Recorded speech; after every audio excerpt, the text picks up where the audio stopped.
Uttarakhand prime आप देख रहे हैं। मैं हूं आपके साथ गुंजन। बुलेटिन की शुरुआत बड़ी खबर के साथ करेंगे। देहरादून से खबर, जहां जिला कोऑपरेटिव बैंकों में भर्ती का मामला, जहां शासन को 3 जिलों की रिपोर्ट सौंपी गई है। पिथौरागढ़, यूएस नगर, देहरादून जिले की रिपोर्ट शासन के पास पहुंची है। मंत्री रिसीव नहीं कर सकते हैं रिपोर्ट, ये बड़ी जानकारी। धन सिंह रावत हैं सहकारिता मंत्री। जिला कोऑपरेटिव बैंकों में चतुर्थ श्रेणी की भर्तियों में घोटाला हुआ था, ये बड़ी जानकारी आपको दे दें, जहां शासन को 3 जिलों की रिपोर्ट सौंपी गई है। जिला कोऑपरेटिव बैंकों में भर्ती का यह पूरा मामला है। पिथौरागढ़, यूएस नगर, देहरादून जिले की रिपोर्ट शासन के पास पहुंची है। पूरा अपडेट लेंगे। पंकज हमारे संवाददाता ज्यादा जानकारी के साथ जुड़ गए हैं। पंकज, पूरी जानकारी दें। गुंजन, देखिए तकरीबन 2 हफ्ते पहले शासन को ये तीनों जिलों की रिपोर्ट सौंप दी गई है। इस रिपोर्ट को शासन ने कार्रवाई के लिए शिक्षा जो सहकारिता मंत्री धन सिंह रावत उनके पास भेजा था पिछले दौरान, लेकिन उन्होंने वो रिपोर्ट रिसीव नहीं की है। सूत्रों से जानकारी मिली है कि रिपोर्ट में जो जांच की गई है उसमें कई स्तर पर गड़बड़ियां पाई गई हैं और उसमें यह भी पाया गया है कि जो भर्तियां की गई थी चतुर्थ श्रेणी कोऑपरेटिव बैंकों में, उसमें भाई-भतीजावाद अपनाया गया था और सेटिंग गेटिंग के आधार पर तमाम लोगों को नौकरियां दी गई है। तो जो रिपोर्ट है उसमें ये जानकारी सूत्रों से मिली है कि रिपोर्ट में ये सिफारिश की गई है कि इस पूरे प्रकरण की एसआईटी जांच कराई जानी चाहिए। तो अभी जो जानकारी मिली है, इसीलिए जो सहकारिता मंत्री धन सिंह रावत वो रिपोर्ट जो रिसीव नहीं कर रहे हैं, क्योंकि अगर वो रिपोर्ट रिसीव करते हैं तो फिर कार्रवाई के लिए बाध्य होंगे, उन्हें कार्रवाई करनी होगी। फिर आगे या तो एसआईटी की सिफारिश के आधार पर एसआईटी की जांच करानी होगी या उसके अलावा दूसरी जो कार्रवाई है वो करनी होगी। तो जानकारी ये मिल रही है कि अभी आज भी संभवतः ये रिपोर्ट धन सिंह रावत को भेजी जा रही है शासन की ओर से, और देखते हैं फिर आगे क्या कार्रवाई होती है उसमें। ठीक है पंकज, बहुत बहुत शुक्रिया पूरी जानकारी के लिए। आगे बढ़ते हैं। देहरादून से खबर, जहां यूके SSSC पेपर लीक मामले में एक और गिरफ्तारी। उत्तर प्रदेश का पशुधन प्रसार अधिकारी मनोज कुमार गिरफ्तार हुआ है। उत्तराखंड एसटीएफ ने 43वीं गिरफ्तारी की है। पेपर लीक के मामले में पहले से गिरफ्तार आरोपी केंद्रपाल का सहयोगी है आरोपी मनोज कुमार, जिसकी गिरफ्तारी हुई है। करीब 10 अभ्यर्थियों ने नकल करने के बाद मनोज कुमार को पैसे दिए थे। तो ये बड़ा अपडेट आपको दे दें, यूके SSSC पेपर लीक मामले से जुड़ा हुआ एक और गिरफ्तारी अब इस मामले में हुई है और ये 43वीं गिरफ्तारी मानी जा रही है। तो 10 अभ्यर्थियों ने नकल करने के बाद पैसे दिए थे, यह आरोप लग रहा है, जिसके बाद उत्तराखंड एसटीएफ ने 43वीं गिरफ्तारी की है। एक और आरोपी को गिरफ्तार किया गया है, यूपी पशुधन प्रसार अधिकारी मनोज कुमार, जिन्हें गिरफ्तार किया है। आगे बढ़ते हैं। प्रधानमंत्री मोदी जल उत्तराखंड दौरे पर आ सकते हैं। नारायण और मायावती आश्रम में प्रधानमंत्री जा सकते हैं, ये बड़ी जानकारी। प्रधानमंत्री मोदी के दौरे को लेकर नारायण आश्रम और मायावती आश्रम में तैयारियां तेज हो गई हैं। भारत चीन सीमा से लगे इलाकों को विकसित किए जाने को लेकर भी तैयारी की जा रही है। पिथौरागढ़ के नारायण आश्रम और मायावती आश्रम में प्रधानमंत्री मोदी को बुलाने के लिए सरकार कोशिश कर रही है। इस बात की जानकारी मुख्यमंत्री पुष्कर सिंह धामी ने दी। अगले साल मानसरोवर मानखंड कॉरिडोर का शिलान्यास किया जा सकता है। नारायण आश्रम चीन सीमा के नजदीक है। केंद्र सरकार स्वदेश दर्शन योजना के तहत 100 करोड़ से ज्यादा राशि देगी। इन पैसों से गढ़वाल में मांडा और कुमाऊं में नारायण आश्रम चीन सीमा से लगे गांव को विकसित करने की योजना है। तो प्रधानमंत्री का जल्द ही उत्तराखंड का दौरा होगा, जिसको लेकर तैयारियां की जा रही हैं। अगले साल मानसरोवर मानसखंड कॉरिडोर का शिलान्यास भी प्रधानमंत्री कर सकते हैं।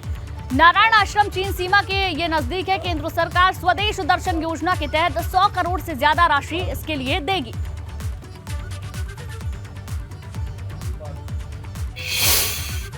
स्वदेश दर्शन योजना है भारत सरकार की।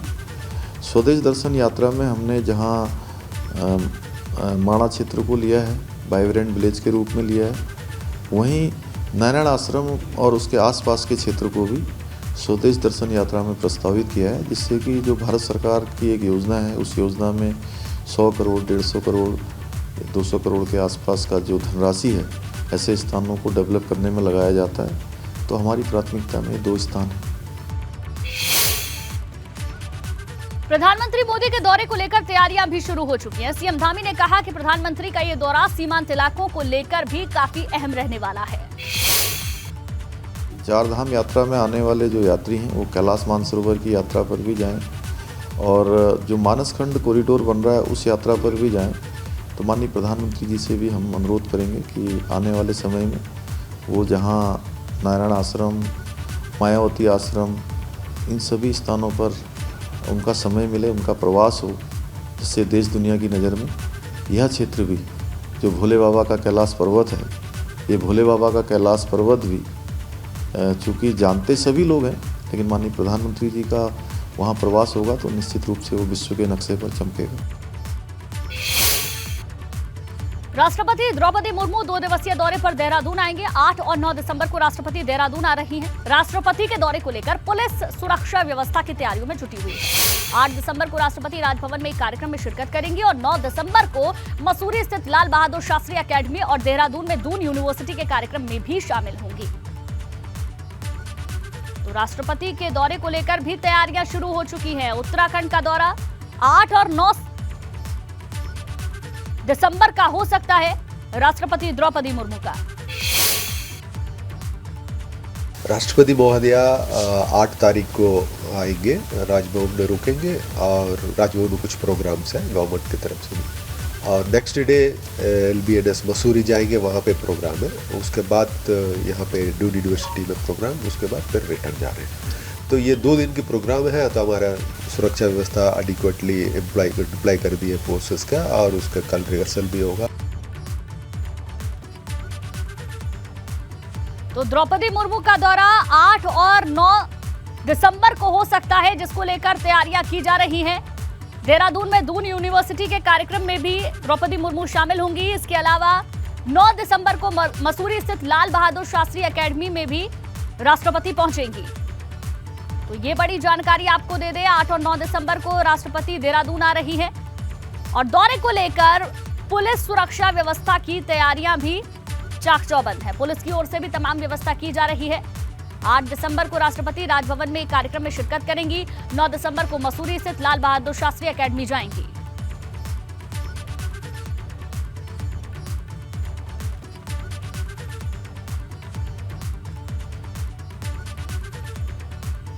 आगे बढ़ते हैं। केदारनाथ और बद्रीनाथ हाईवे को आपस में जोड़ने के लिए सुरंग का निर्माण काम शुरू कर दिया गया है। करीब 900 मीटर लंबी ये सुरंग होगी। सुरंग का निर्माण काम 2.5 साल के भीतर पूरा होगा।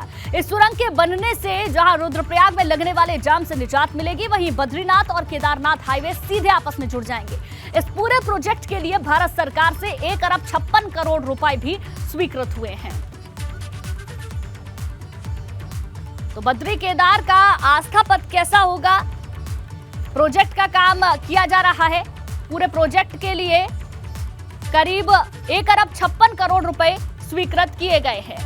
900 मीटर लंबी यह सुरंग रहने वाली है। सुरंग का निर्माण काम 2.5 साल के भीतर पूरा होगा। इस सुरंग के बनने से जहां रुद्रप्रयाग में लगने वाले जाम से भी निजात मिल जाएगी, तो वहीं बद्रीनाथ और केदारनाथ हाईवे सीधे आपस में जुड़ जाएंगे।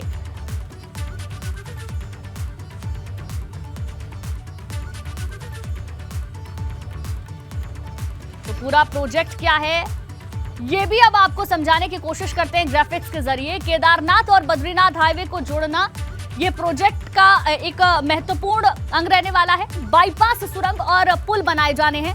फेज 1 का काम BRO ने पूरा कर लिया है। इसके साथ साथ जवाड़ी बाईपास का निर्माण, मंदाकिनी पुल का निर्माण। अब दूसरे फेज में करीब 900 मीटर की सुरंग तैयार की जा रही है। बेलनी वाली पहाड़ी पर 900 मीटर की ये सुरंग बनकर तैयार हो रही है। जागतोली तिराहे से कोटेश्वर तिराहे के बीच ये सुरंग बन रही है। इसके साथ साथ सुरंग के बाद अलकनंदा नदी पर 200 मीटर का पुल बनेगा, ये जानकारी मिल रही है। तो ये पूरा प्रोजेक्ट है जिसके बारे में हमने आपको जानकारी दी है। इस पुल को सीधे बद्रीनाथ हाईवे से जोड़ा जाएगा। 1 अरब 56 करोड़ लागत से ये प्रोजेक्ट बनकर तैयार हो रहा है। इसके साथ साथ 2021 में नितिन गडकरी ने इसका शिलान्यास किया था। 2025 तक प्रोजेक्ट को पूरा करने का लक्ष्य रखा गया है। और रोहित डिमरी हमारे संवाददाता ज्यादा जानकारी के साथ फोन लाइन पर जुड़ गए हैं, उनसे पूरा अपडेट लेंगे। रोहित, 2021 के बाद से 2025 तक का लक्ष्य रखा गया है। किस तरीके से यह आस्था पथ बनकर तैयार होगा और कैसे कारगर होगा जनता के लिए?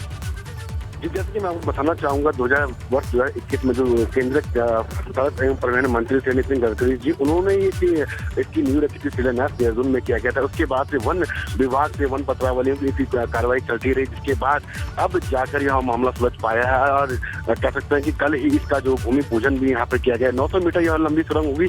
जो इसके पहले प्रथम जो फेज का काम किया गया था वह जवाड़ी बाईपास में किया गया था। उस समय भुवन चंद्र खरौड़ी केंद्रीय सड़क एवं परिवहन मंत्री थे, जिनके सौजन्य से यह काम हुआ था। इसके बाद दूसरे फेज का काम जो है लंबे समय से अटका पड़ा था, जो अब समझो खत्म भी हो चुका है, कार्य यहाँ पे शुरू भी हो चुका है। तो कह सकते हैं दूसरे फेज में जो काम होना है वो PWD काकटोली से और बेलनी को जोड़ने वाली लंबी 900 मीटर यह लंबी सड़क बनेगी। इसके अलावा बेलनी से अलग पुल से जोड़ने वाला यह 200 मीटर पुल का निर्माण भी किया जाएगा, जिसके बाद से यह जो सबसे बड़ी परियोजना है इसे हम कह सकते हैं रोजगार जनपद वासियों के लिए इस जाम से भी लोगों को निजात मिलेगी और काफी सहूलियत देश से। ठीक है रोहित, बहुत बहुत शुक्रिया पूरी जानकारी देने के लिए आपका। देहरादून के सबसे मशहूर पलटन बाजार को भगवा रंग में रंगने की तैयारी है। स्मार्ट सिटी के तहत पलटन बाजार में भगवा थीम नजर आएगी। हालांकि कांग्रेस इसका विरोध कर रही है। कांग्रेस को लगता है कि इसके पीछे भाजपा सरकार की कोई राजनीतिक मंशा है।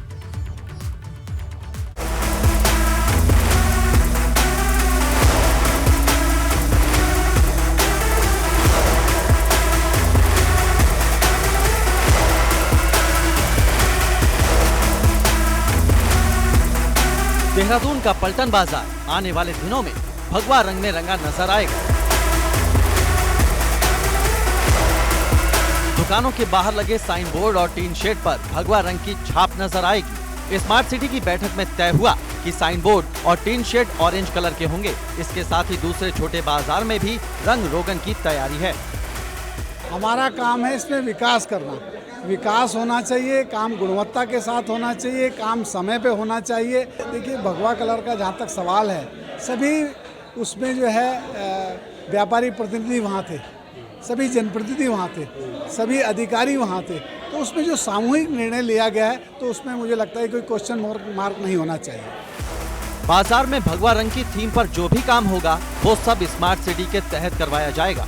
हालांकि कांग्रेस इसके विरोध में उतर आई है। कांग्रेस का आरोप है कि इसमें भाजपा की राजनीतिक मंशा है। दुर्भाग्यपूर्ण निर्णय लिया गया है कि पलटन बाजार को भगवा कलर उसमें डाला जाएगा, वो बनाया जाएगा।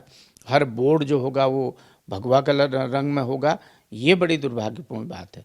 इस तरीके की नीति नहीं होनी चाहिए। इसमें कम से कम मुख्यमंत्री को हस्तक्षेप करना चाहिए और एक सही निर्णय लेना चाहिए, सही रंग छांटना चाहिए जो उत्तराखंड की सांस्कृतिक धरोहर को भी मजबूत करे, उत्तराखंड के जो रीति रिवाज हैं उनसे संबंधित कलर हो, तो मैं समझता हूँ वो अच्छे हैं।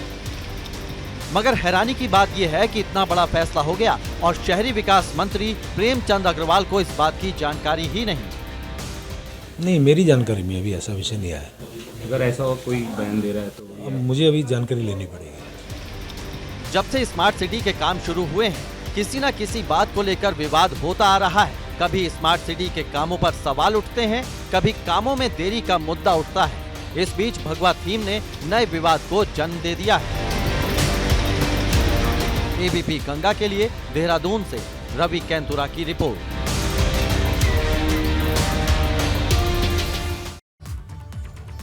वहीं पहाड़ में स्वयं सहायता समूह की महिलाओं के लिए बड़ा झटका है। केंद्र सरकार के आदेश पर टेक होम स्टे योजना में बदलाव की तैयारी है। केंद्र के फैसले के बाद इससे जुड़ी महिलाएं परेशान हैं।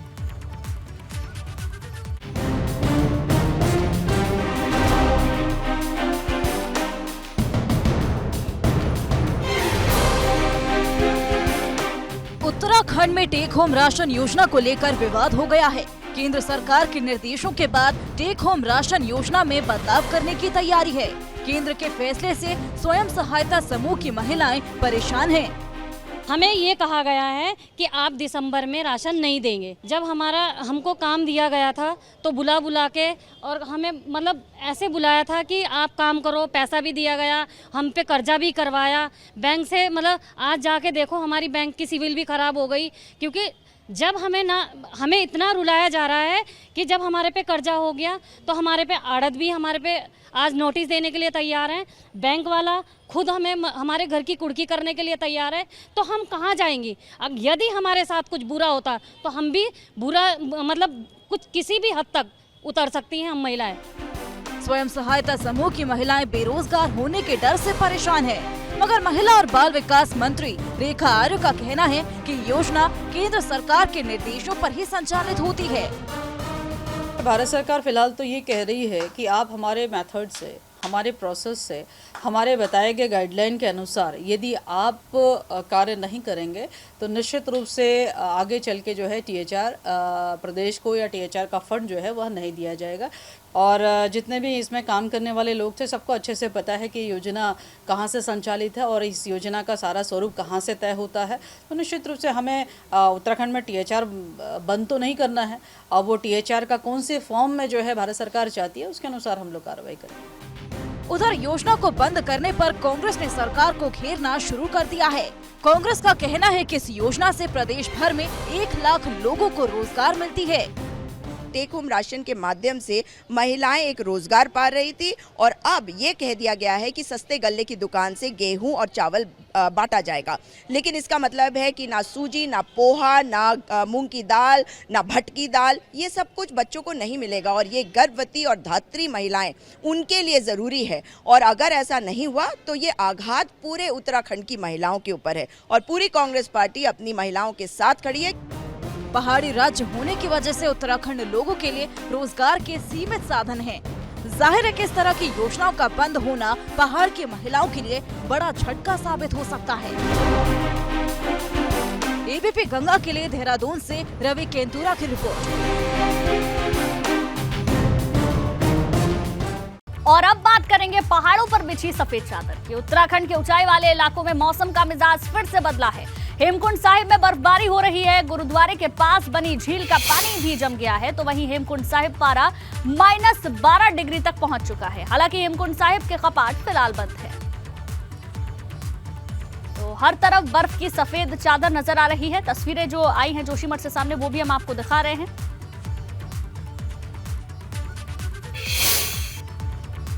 और चलिए इसी के साथ बुलेटिन में फिलहाल बस इतना ही।